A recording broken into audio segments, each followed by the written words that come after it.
సంగారెడ్డి జిల్లా పాసమైలారంలో పేలుడు శబ్దాలు కలకలం రేపాయి. డంప్ యార్డ్ పక్కన కొందరు ఓ పరిశ్రమ నుంచి తీసుకువచ్చిన రసాయన డ్రమ్ములను తగలబెట్టారు. ఈ క్రమంలో పెద్దగా శబ్దం చేస్తూ బ్లాస్ట్ అయ్యి మంటలు ఎగసిపడ్డాయి. దీంతో రసాయన డ్రమ్ములు తీసుకొచ్చిన వారు బయటకు పరుగులు తీశారు. దీంతో అగ్నిమాపక సిబ్బంది అక్కడికి చేరుకొని మంటలను ఆర్పే ప్రయత్నం చేశారు. ఈ ఫోటోలు కొట్టు 10 రోజులు తీస్తే తెలిసిపోతుంది. ఒక రోజు తీస్తే ఎట్లా తెలుసు? టైర్ బేట ఓదు నాకు కొన్ని కాలట. ఈ ఫోటోలు కొట్టు 10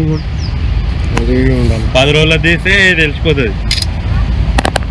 ఒక రోజు తీస్తే ఎట్లా తెలుసు? టైర్ బేట ఓదు నాకు కొన్ని కాలట. ఈ ఫోటోలు కొట్టు 10 రోజులు. సంగారెడ్డి జిల్లా పాసమైలారం పారిశ్రామిక వాడలో పేలుడు శబ్దాలు కలకలం రేపాయి.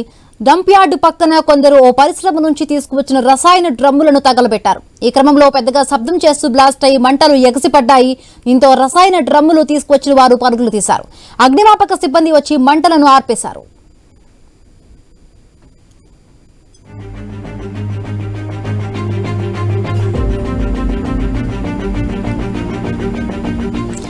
మరిన్ని పూర్తి అప్డేట్స్ మా కరెస్పాండెంట్ క్రాంతి కుమార్ అందిస్తారు. క్రాంతి కుమార్.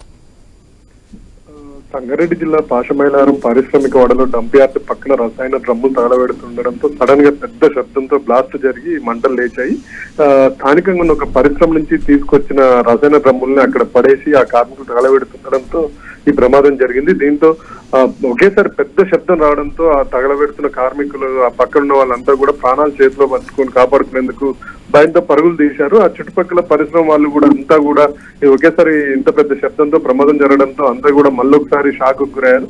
ఆ ఘటన స్థలానికి చేరుకున్న ఫైర్ ఇంజిన్ సిబ్బంది మంటల్ని ఆర్పివేశారు. ఈ ప్రమాదంలో ఎవరికి ఏమీ కాకపోవడంతో స్థానికులు ఊపిరి పీల్చుకున్నారు. కరెక్ట్ గా నెల క్రితం అంటే జూన్ 30వ తేదీన ఇదే పారిశ్రామిక వాడలో సిగాజీ పరిశ్రమలో ప్రమాదం జరిగింది. ఇది ఏ స్థాయి ప్రమాదం మనందరికీ తెలుసు. దాదాపు 55 మందికి పైగా ఈ ఘటనలో ప్రాణాలు కోల్పోయారు. పెద్ద ఎత్తున ఆస్తి నష్టం కూడా సంభవించింది. అదే రోజు అంటే ఇంకా ఆ షాక్ నుంచి తేరుకోలేదు. మళ్ళీ అదే పారిశ్రామిక వాడలో ప్రమాదం జరగడం, ఒకేసారి శబ్దం రావడంతో ఆ చుట్టుపక్కల ఉన్న పరిశ్రమల యజమానులు వీళ్ళంతా కూడా షాక్ గురయ్యారు, ఉలిక్కి పడ్డారు.